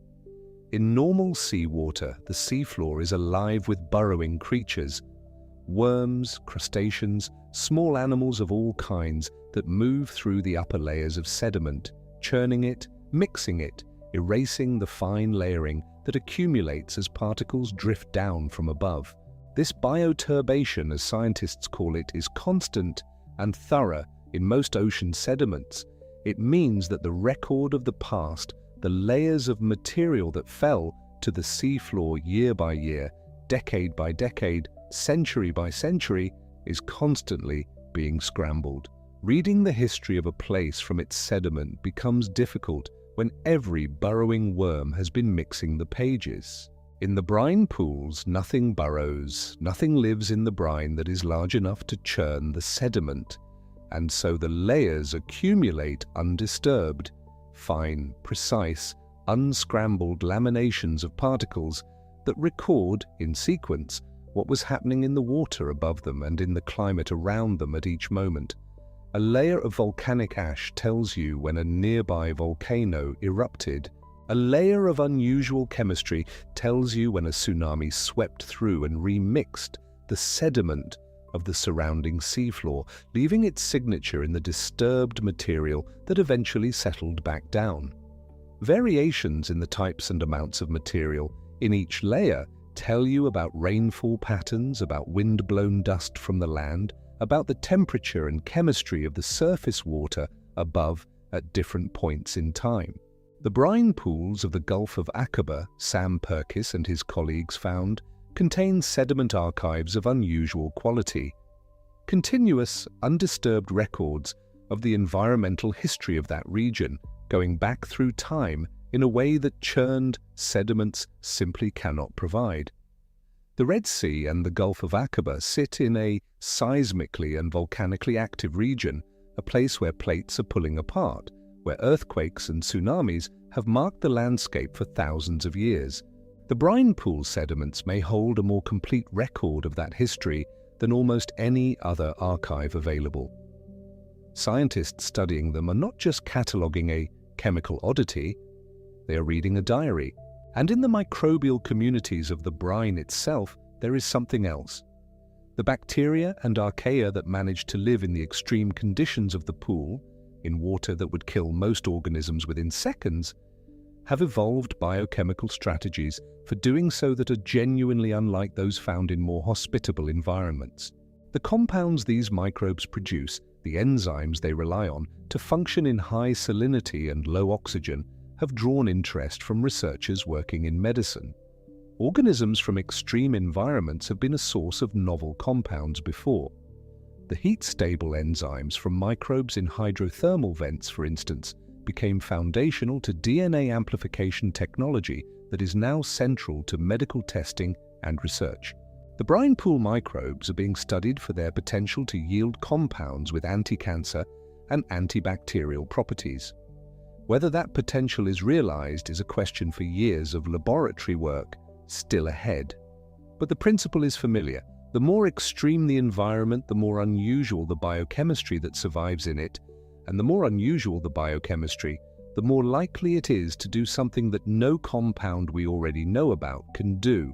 1 mile down in the Gulf of Aqaba, below the reach of light, in water that kills fish in minutes and preserves their bodies in the anoxic stillness, there are lakes, there are shores, there are archives of the past and microbes whose chemistry we are only beginning to read.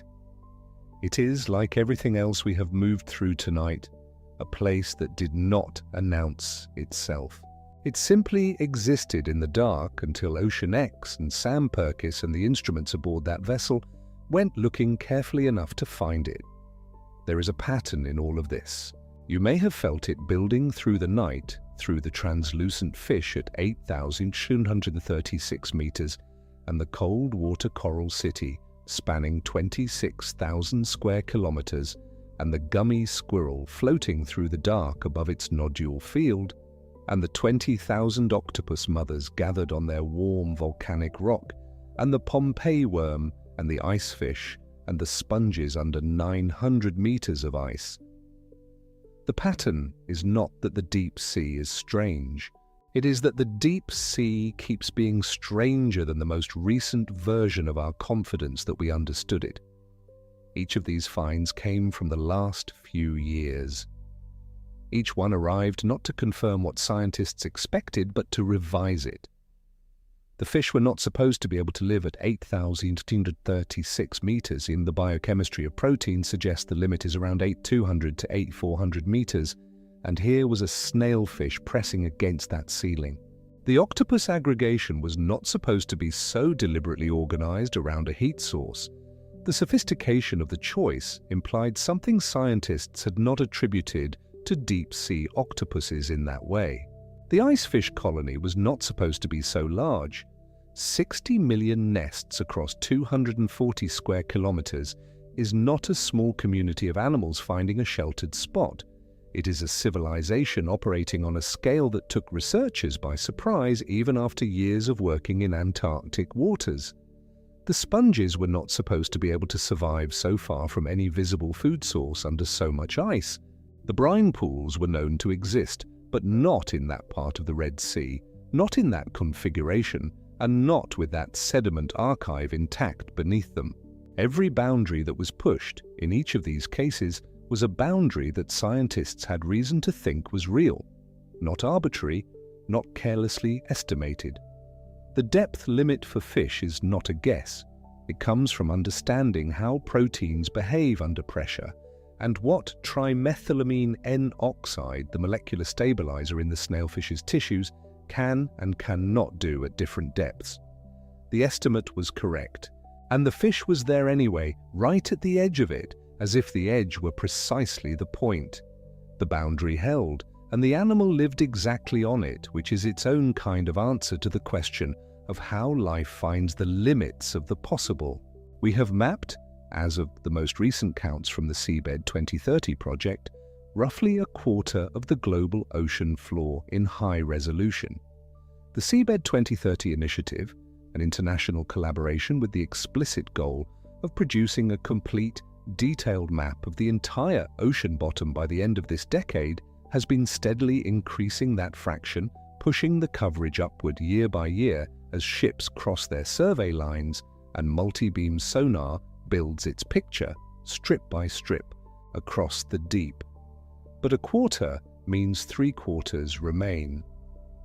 3/4 of the floor of the ocean, the largest continuous habitat on Earth, the substrate beneath 70% of the planet's surface, has not been seen in high resolution by any instrument we have sent down to look. Think about what that means in terms of what we have found in the part we have looked at. A coral province the size of a US state, hiding in the gap between scattered surveys until modern sonar stitched them together. An octopus gathering of 20,000 animals at the base of a seamount. 60 million fish nests under permanent ice. Lakes in the Red Sea with sediment archives undisturbed for thousands of years. If the quarter we have examined contains finds of that scale and character, what is in the 3/4 we have not? The question is not rhetorical. It has a real answer. We simply don't know what it is yet. The unmapped portion of the seafloor is not empty because we haven't looked. It is full of whatever it is full of in the dark, waiting in the way that the deep ocean waits for everything, without impatience, without any particular interest in being found. Scientists note, with a kind of rueful precision that captures something important about the state of human knowledge, that we currently have more detailed maps of the surface of Mars than we do of our own ocean floor, more detailed maps of the Moon. The surfaces of other worlds have been charted with instruments we launched through space across hundreds of millions of kilometers, and they are more completely known to us in terms of topography and surface features than the bottom of the water that covers our own planet. This is not a criticism of the space programs that produced those maps. It is simply a fact about how difficult the deep ocean is to reach and how recently we have had the tools to reach it, and how much of it remains beyond the reach of those tools even now. Somewhere in the dark right now, in the unmapped 3/4, something is happening that would be added to a list like this one if we could only see it. A fish of some kind is going about its life at a depth we haven't yet visited. A community of organisms is gathered around a vent field whose existence we have not yet confirmed. A coral structure, or an octopus aggregation, or a breeding colony of something we haven't named yet, is assembled in the dark of the abyssal plain, unaware of being unrecorded, simply present and active, in the way that life is present and active everywhere it has found a way to be. And among those unmapped waters, one of the most recent reminders of what remains to be found came not from the abyss, but from the cold, deep water of the South Atlantic.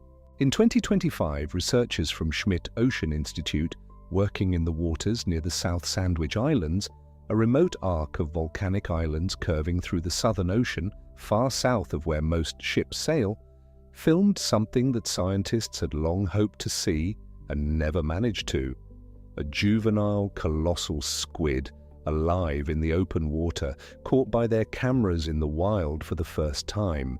The colossal squid, Mesonicoteuthis hamiltoni, is the largest invertebrate on Earth by mass. Adults are believed to grow to enormous size, larger than the giant squid, which is more famous but smaller in terms of overall weight, because the colossal squid has a heavier body and larger hooks on its tentacles in place of the suckers that the giant squid uses. Most of what we know about the colossal squid has come from dead animals, from specimens found in the stomachs of sperm whales or washed ashore or hauled up accidentally in nets. The living animal, in the dark water where it actually spends its life, has been extraordinarily difficult to observe. It does not come near the surface. It does not cooperate with nets in the way that would yield a living specimen.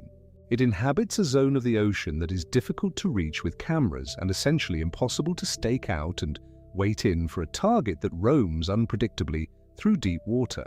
The juvenile filmed near the South Sandwich Islands was small, young, newly hatched in the grand scale of the colossal squid's life, but unmistakably itself. Transparent in the way that many young cephalopods are transparent, its internal structures visible through its mantle, its arms already equipped with the hooks and suckers that will become larger and more formidable as it grows. It hovered in the water column the way squid hover, with that characteristic stillness that can tip suddenly into rapid movement. The cameras of the Schmidt Ocean Institute captured it clearly enough to confirm its identity, to observe its behavior, to add it to the record as the first live juvenile colossal squid ever filmed in its natural habitat. It is difficult to overstate what that means in terms of how long people have been trying to see one. The colossal squid was scientifically described in the early 20th century. For most of the century since, the living animal remained essentially unknown, a ghost whose existence was confirmed by evidence, but whose actual life was invisible. The 2025 footage does not answer every question about how colossal squid live, how they hunt, how they grow, how they behave with each other in the deep water. But it shows the animal being itself, in the dark, in the cold, in the water it actually inhabits. That is the beginning of knowing, which is different from inferring and guessing and reconstructing from bodies.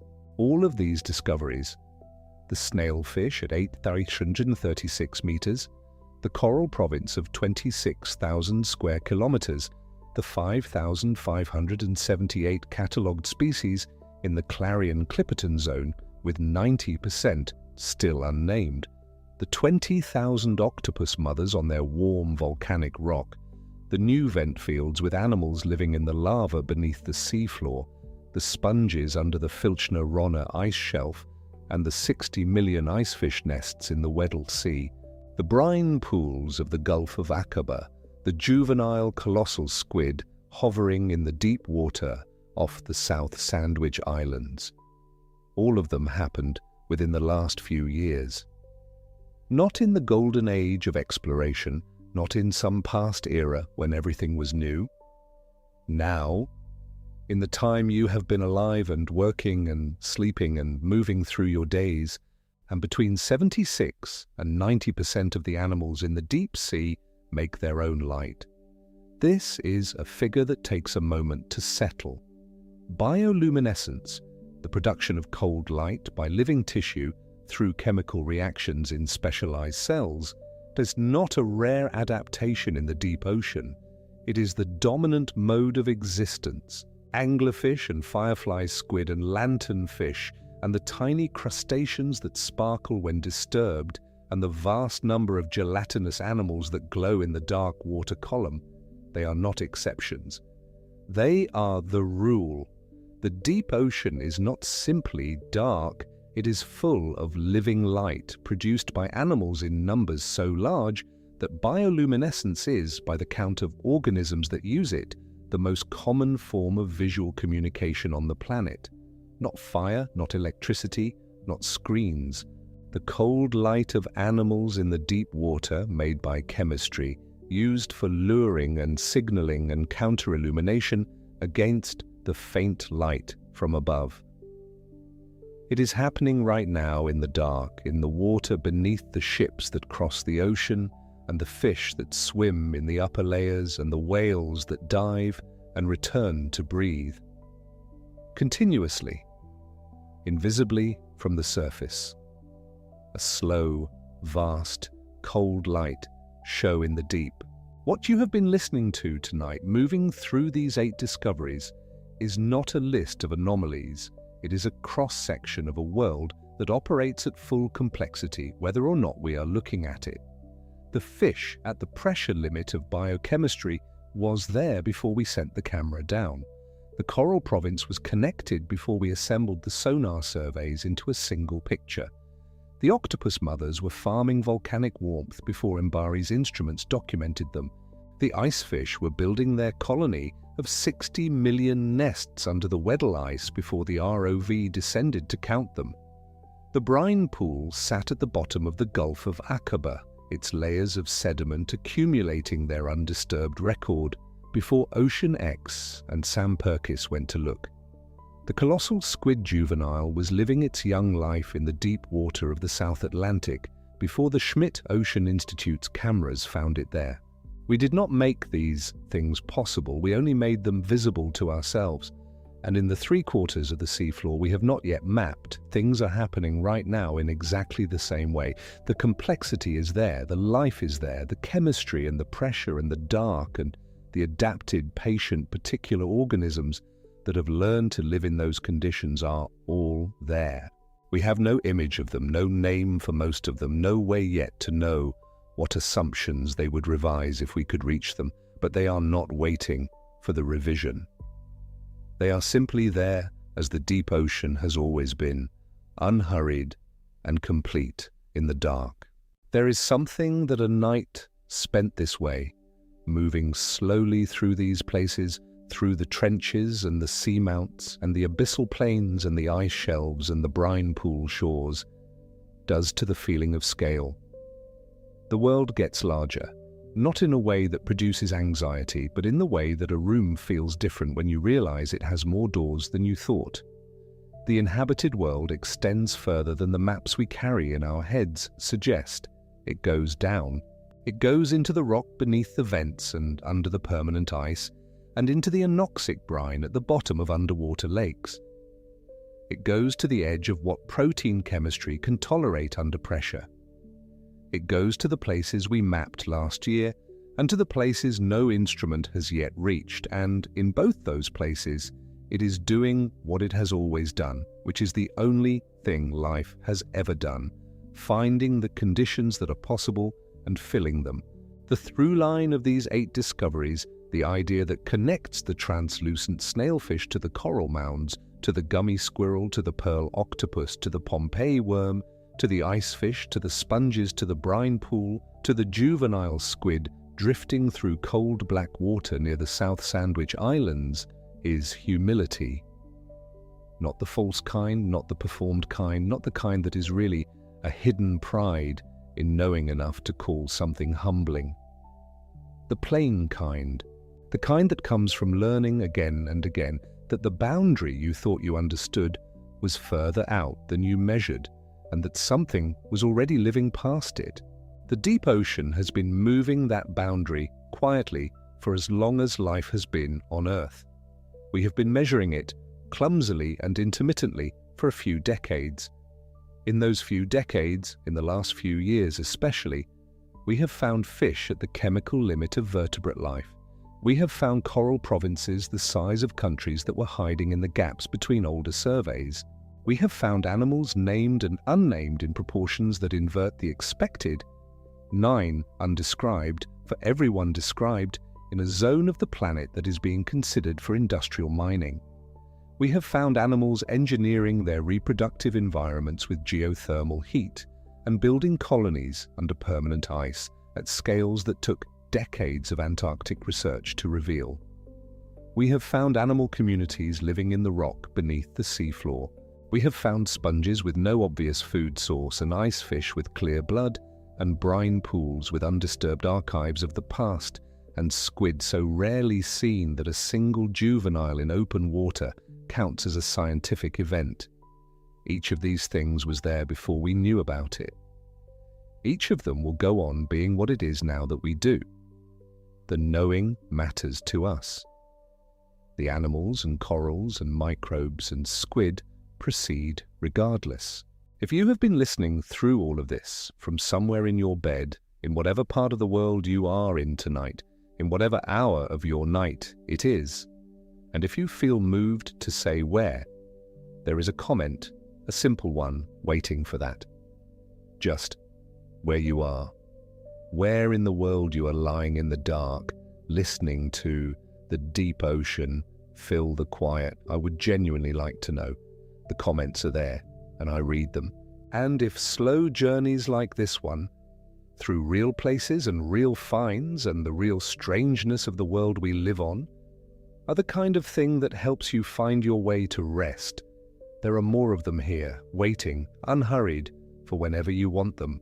You have come a long way tonight, through more than 5 miles of water to a fish hovering at the edge of what its own chemistry permits, across 26,000 square kilometers of cold coral in the Gulf Stream dark, through the abyss between Hawaii and Mexico where 9 names in 10 are still unwritten, down to the warm rock at the base of Davidson Seamount where 20,000 mothers tend their eggs, into the lava beneath the Pacific vent fields and under 900 meters of ice to a boulder where sponges feed in the permanent cold, to the shore of an underwater lake in the Gulf of Aqaba where eels wait at the halocline for whatever blunders in, to the cold water near the South Sandwich Islands where a young squid, transparent and unhurried, went about the business of its life in the dark.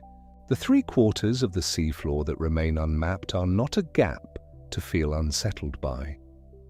They are full. They are full right now in the dark, with whatever they hold. That fullness is not ours to manage or to rush. It will reveal itself at the pace of the instruments we build and the ships we send, and the years it takes to cross those distances carefully. In the meantime, what we have found, what these last few years have added to the record, is enough to know that the world is more densely inhabited and more specifically strange than the version we were carrying last year. Rest now. The deep ocean will continue without us tonight. The snailfish will move through the pressure dark of the Izu-Ogasawara Trench, unhurried. The pearl octopuses will tend their eggs on their warm volcanic rock, steady in the dark. The icefish will circle their pale nests in the Weddell Sea. The sponges will filter. The vent chimneys will exhale their superheated water. The brine pools will hold their still, anoxic mirror to the seafloor above them. The bioluminescence will continue, the slow, cold, living light of 76 to 90% of all the animals in the deep, making their light in the dark as they have made it for far longer than we have been here to see it. Like the old Stoics, let the day go, tomorrow can be tomorrow's.